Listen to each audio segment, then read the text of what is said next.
Kaip priversti žmogų jums padėti? Kaip pasiekti, kad aplinkiniai jūs pamėgtų? Ir ką daryti, kad gautumėte būtent tai, ko norite? Padės šaunios psichologinės gudrybės, į kurias turėtumėte atkreipti dėmesį. Su jumis Top Hype ir čia papasakosiu apie psichologinius triukus, kurie veikia kiekvieną žmogų.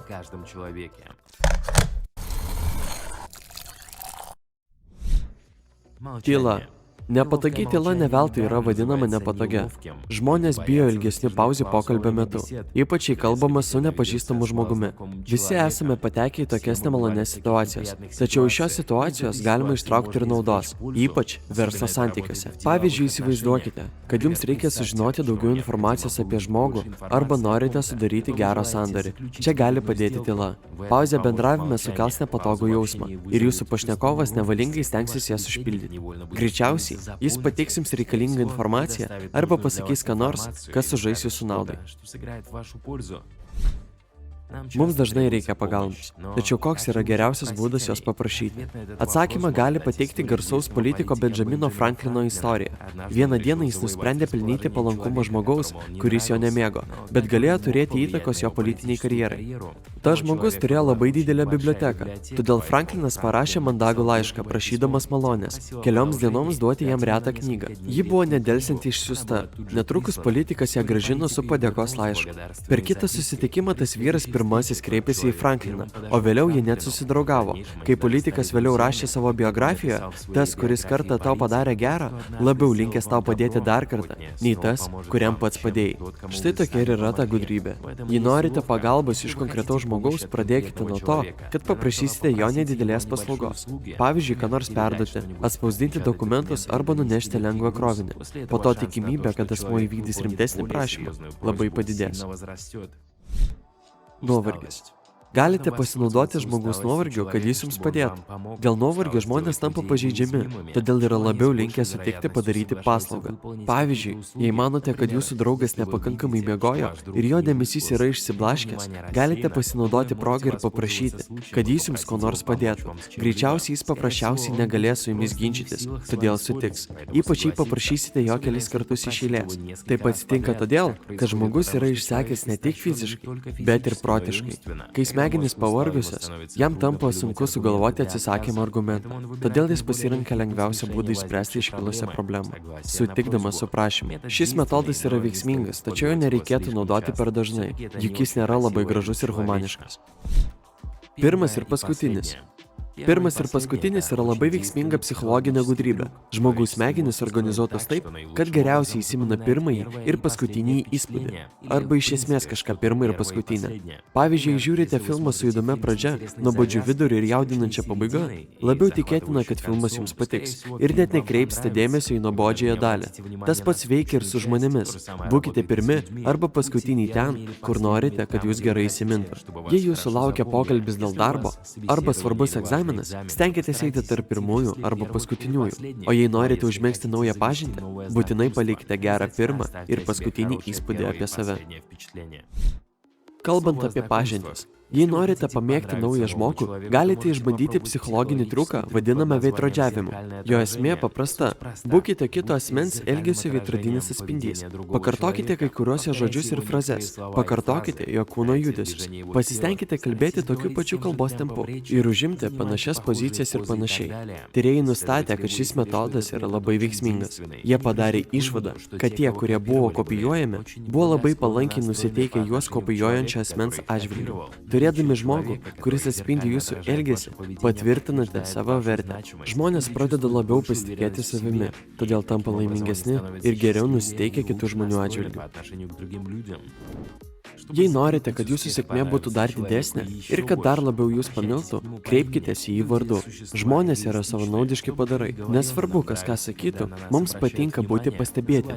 Kreipdamiesi į žmogų vardu turite gerą progą atkreipti jo dėmesį. Ypač į pokalbio metu jis yra išsiblaškęs ir spokso į telefoną. Tai taip pat pabrėš jūsų susidomėjimą asmeniu. Svarbu tai, kad tai yra asmuo, su kuriuo bendraujate. Pavyzdžiui, dalindamiesi įspūdžiais apie filmą, kreipkitės į asmenį vardu ir tik tada paklauskite, ką jis mano apie filmą. Tai parodysite, kad pašnekovo nuomonė jums yra svarbi. Savo ruožtu pašnekovas mielai pasidalins su jumis savo mintimis. Kreipdamiesi į žmogų vardu, galite priversti jaustis laisvai ir įgyti jo pasitikėjimą. General Kenobi. Linksėjimas. Dar vienas veiksmingas geros manipuliacijos būdas – linksėjimas. Pokalbio metu linksėkite, jei norite, kad kas nors jums pritartų. Šį triuką galima naudoti, jei reikia, kad kas nors pritartų tam, ką sakote, arba norite patraukti žmogų į savo pusę. Psichologai nustatė, kad kai kalbėdami žmonės linkčia galvą, klausytojai nevalingai pradeda jiems pritarti. Tai galite pastebėti per kieno nors ginčus, kai vienas iš oponentų pateikė gynybinę poziciją. Greičiausiai kitas asmuo netrukus pasiduos arba paskubės užbaigti šį konfliktą. Na, o jei nenorite savo pateikti kokio nors asmens, o priešingai, norite, kad aplink jūs tvyrotų teigiamą ir geranorišką aurą, įpraskite kasdien kam nors sakyti komplimentus ar tiesiog gražius žodžius. Tai verta daryti net tada, kai esate blogos nuotaikos. Net į dieną nežada malonių susitikimų. Iš pradžių bus sunku, bet paskui ilgainiui tapsite laimingi. Jie pradės jūs vertinti kitaip. Jų akyse tapsite reikšmingesniu žmogumi, su kuriuo bus malonu bendrauti. Beje, kol mokotės, galite sakyti komplimentus ne tik bičiuliams ir kolegoms, bet ir atsitiktiniams pažįstamiems, pardavėjams ir taksi vairuotojams. Кстати, пока вы тренируетесь, вы можете делать комплименты не только приятелям и коллегам, но и случайным знакомым, продавцам и водителям такси. А уж приятные слова без повода, адресованные родным и близким, поднимут настроение не только им, но и вам. Grįžkime prie pokalbio apie pagalbą. Paprašyti žmogaus padaryti ką nors nereikšmingo dėl jūsų, o tada pereiti prie rimtesnių prašymų. Tai neabejotinai tinkamas metodas. Bet ką daryti, jei jums reikia pagalbos dabar pat? Jei taip, pokalbį galite panaudoti kaip psichologinę gudrybę. Įsivaizduokite, kad jūsų draugas kalba telefonu.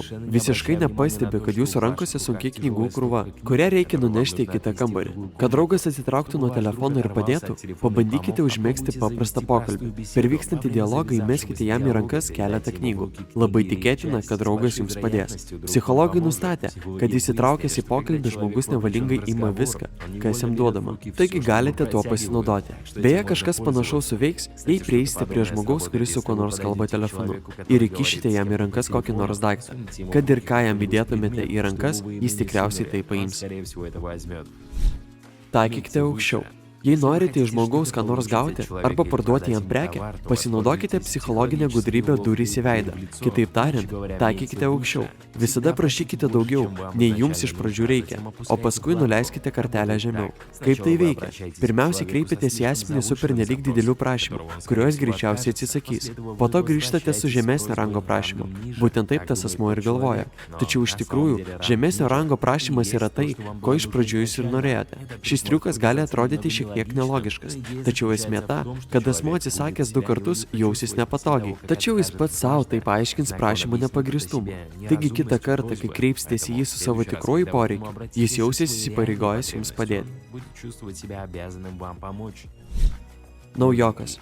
Kai tampate naujos socialinės grupės narių, įprasta spėlioti, kokį įspūdį padarysite. Tačiau kaip išsiaiškinti, ką pirmą kartą jūs matantys žmonės iš tikrųjų apie jūs galvoja? Tai paprasta. Verta atkreipti dėmesį aplinkinių kūno kalbą. Jei jie jumis domisi, jų galvos ir net jų kojos bus nukreiptos į jūsų pusę.